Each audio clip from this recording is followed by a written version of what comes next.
Welcome to the j.gray Report. The Xbox showcase graced the interwebs on July 23rd. It was an overall disappointment.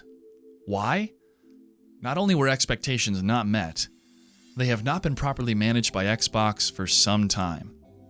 Look at the names, for instance. Xbox One S, Xbox One X, Xbox Series S, Xbox Series X. PS5. 3 syllables. Xbox Series X. That's 5 syllables. Less is more, Phil. Back when the One launched and Microsoft decided to insult every active duty member of the military by not allowing consoles to be played offline. Tough to play an Xbox when you're on a submarine, Microsoft. Thankfully, after falling on their faces, Xbox changed their leadership and their tune. Though they had recognizable yet fatigued franchises to lean on, Halo and Gears, Xbox One X leaned into power, being the most powerful multimedia device outside of a PC. And as an owner of all 3 consoles, this is definitely a selling point. I use my Xbox One X to play all my multimedia, mainly YouTube, streaming, and 4K Blu-ray. I prefer to watch YouTube on the Xbox One X because the app allows for 5.1 audio compared to the PS4 YouTube app, which is only 2.0 stereo audio. If a third-party single-player adventure is on sale, it's best to purchase it on Xbox One X because of the hardware, like I did for Red Dead Redemption 2. Yet it's always best to check with the website Digital Foundry to see how each game plays on what system.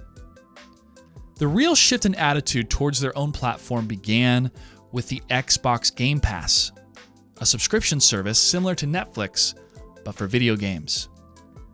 Thanks to Game Pass, I gave Gears 5 and Devil May Cry 5 a shot, along with other fun titles.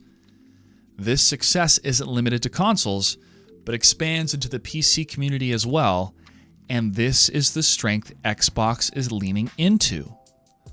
Microsoft has the PC market, as most gamers use Windows as their operating system on their gaming PCs. The synergy between the Xbox and PC community, cross-play, and an all-in-one subscription builds Xbox into a video game platform, not just hardware. So why the disappointment? We as the customer are used to escalation when ramping up to a new hardware release. The technical specs of the Xbox Series X are listed as a slightly higher performing machine compared to the PS5. Yet we saw very limited examples of this. We are all for higher frame rate over graphics, but we need to see why purchasing this new hardware will make a difference. There's COVID, and there's cardinal rules. We are in the midst of a pandemic and about to dive headfirst into an economic depression. So yeah, resources are limited. But this does not give anyone the excuse for breaking the cardinal rule of any video game showcase. If there's no gameplay, it's a waste of time. If we wanted to watch a short film festival made of CGI characters, I would have signed up for it.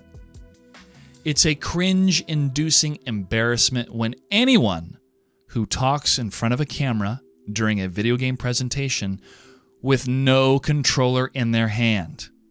Back in the day, if you weren't playing the game on stage, we all knew you were just shilling out to the corporate investors.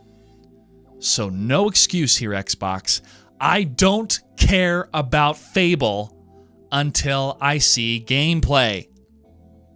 Speaking of gameplay, the July 23rd presentation of Halo Infinite was not played on an Xbox Series X. It was played on PC.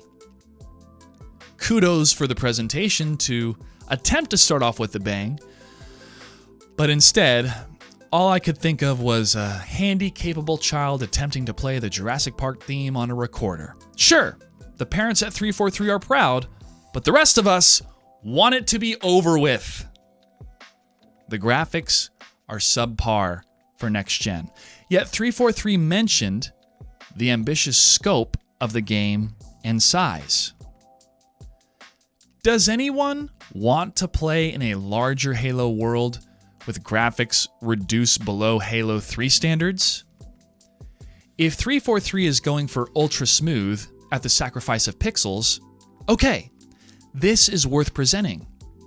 Instead, they gave Master Chief a grappling hook and gave the big bad guy a monologue worthy of the Stumbling Darth Vader award. Even thinking about multiplayer and quote-unquote esports sends PTSD shivers down my spine.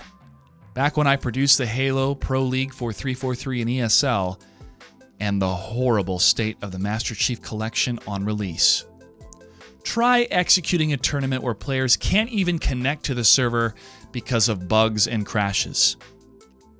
We had some good times with Halo 5 Guardians, but anyone thinking they can launch a league on day one release for a Halo game is kidding themselves.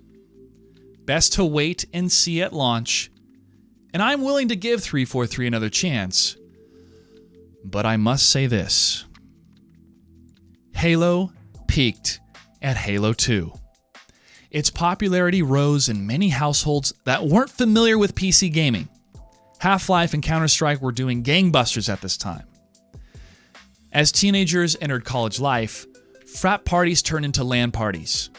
MLG built their business around professional Halo events. But nothing lasts forever. Halo fans and pros kept chasing the dragon that was the Halo 2 experience. The people that made the original Halo are gone. Is it even worth continuing the legacy of Master Chief? Just like Marcus Phoenix, when is this guy going to rest? So what can Xbox do? They're working on it. And you see the messaging in key areas. Xbox is a platform. Game Pass is successful. And you don't need to purchase an Xbox Series X right away. It's still a concept gamers have yet to fully grasp.